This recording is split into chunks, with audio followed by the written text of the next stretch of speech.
Hi, good afternoon, everybody. The boys are back in action as they're hosting the Senators today in Game 2 of the 6-game homestand with a very disappointing loss in the first one. We're going to talk about it coming up.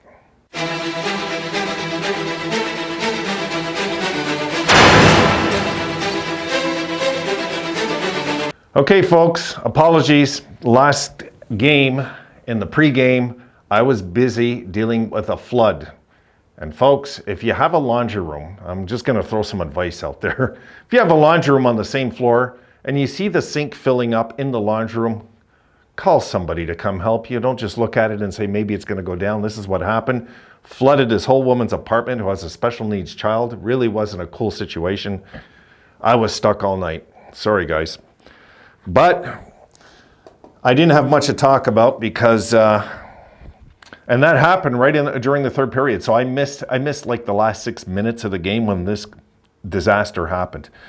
And yesterday I was just resting. So let's get into this. Let's talk about the boys. What a mess, folks. What a mess. You know, like I thought they'd win last game, to be honest. And look, we're 4-5-1 coming into this game. It seems like we're always 5-4-1 or 4-5-1 or 3-6-1, or we're never like 8-2. The Senators are 3-7. They've lost 4 in a row. There's no excuse not to beat these guys, folks. There's no excuse at this point, folks. I've had it. Like I've had it with this inconsistent season. But I'm not throwing in the towel yet. They're going to have to lose 3 of these 6 games for me to really think, what can we do except just hope at this point, you know?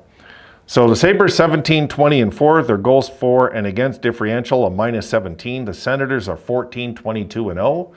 They're due for an overtime loss. I could see the Sabres maybe an extra time winning today just because the Senators are due for an overtime loss.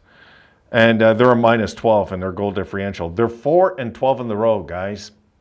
Third worst road record in hockey. But weren't... wasn't some other teams that recently came in here just as bad on the road? And I don't know what to tell you, folks. We just have to hope that somehow they win, get a winning streak going. And I'm not sure if it's going to happen this year, really. Hopes are starting to fade for a lot of us. I get it. Here's what gets me mad, guys. I go to the Sabres website, okay, and all they're talking about is Skinner's hurt, and nobody's talking about the real problems.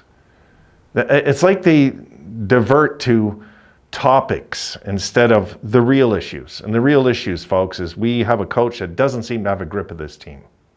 He doesn't have a grip of this team. I watched the majority of last game, like 55 minutes of it, and it was a joke. It was a real joke. And yeah, I'm going to blame Levi for that game. He looked lousy in nets. He did. But every single game we give up breakaways. Every single game. Every game. Is there a game this year we did not give up a breakaway? There's a good trivia for you guys. I don't know.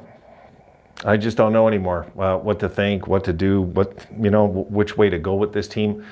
It just feels like it's going to be one of those seasons that this happens right to the end.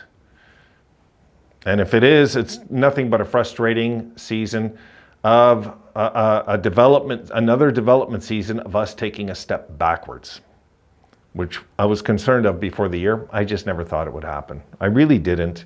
All the telltale signs were, we're going full steam forward now, and the Sabres have regressed, which I hate to say it, is normal with a young team, the youngest team. It's normal. You can go back and look at some of those teams that went like this, then took a step backwards, sometimes a huge step backwards, and then win a Stanley Cup. Colorado's a perfect example of that. I mean, go look at some of the years they had early in McKinnon's career when they were, and then they got younger and they started to regress, and then they came forward like a freight train and won the Stanley Cup. So, what does that mean for us? I don't know. I just don't know anymore. Really, I'm not losing hope. Put it this way, I have no doubt in my mind this team will win a Stanley Cup one day. Will I be alive to see it? Is the question. That's the question. So, I'm just going to check the wildcard standings, guys. It's disheartening for sure. It is. You know, but look, I've been patient with this team for this long. We waited 10 years, 12 years, 13 years. I mean, you know, we're stubborn fans also. Sabres are 7 points out of a playoff spot with a game in hand. We're not out of this. We're just not in it. We're kind of out of it mentally, it seems, this year.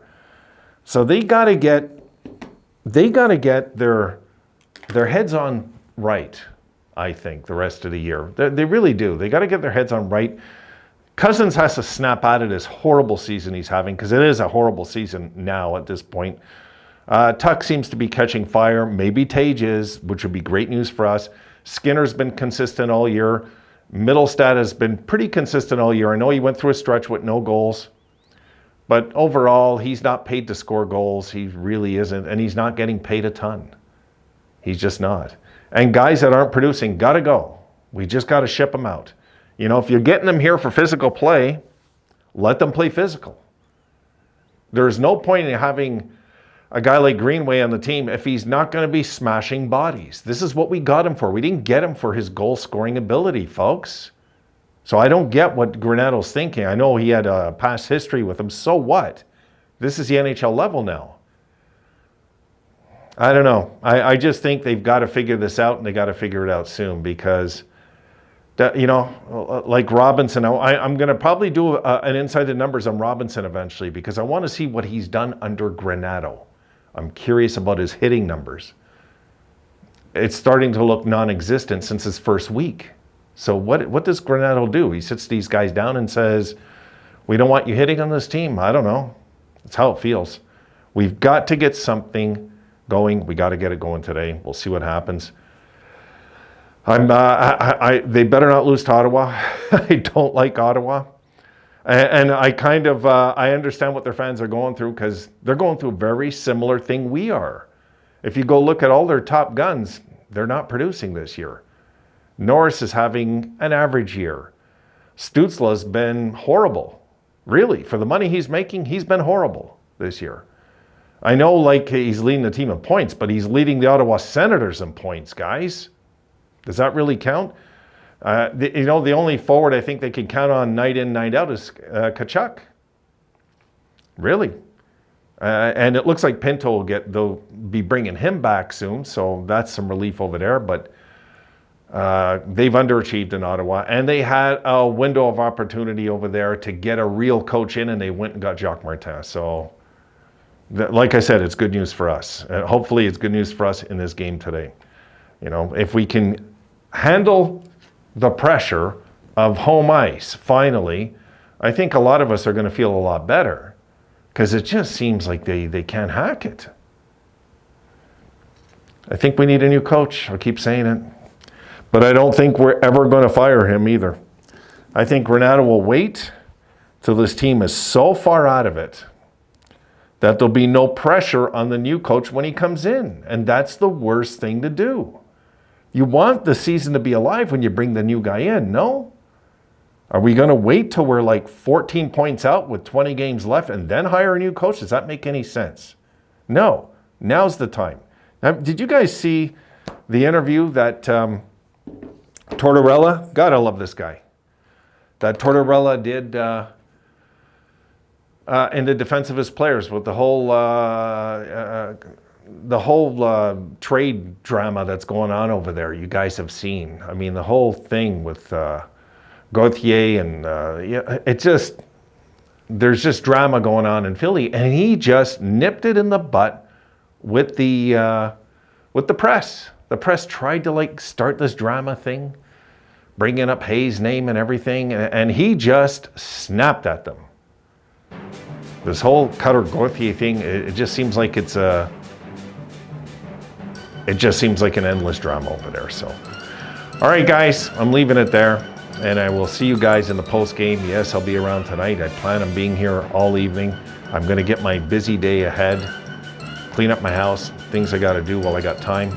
I'll see you guys tonight. Let's hope we're talking about a win, because at this point, guys, I'm taking anything, really.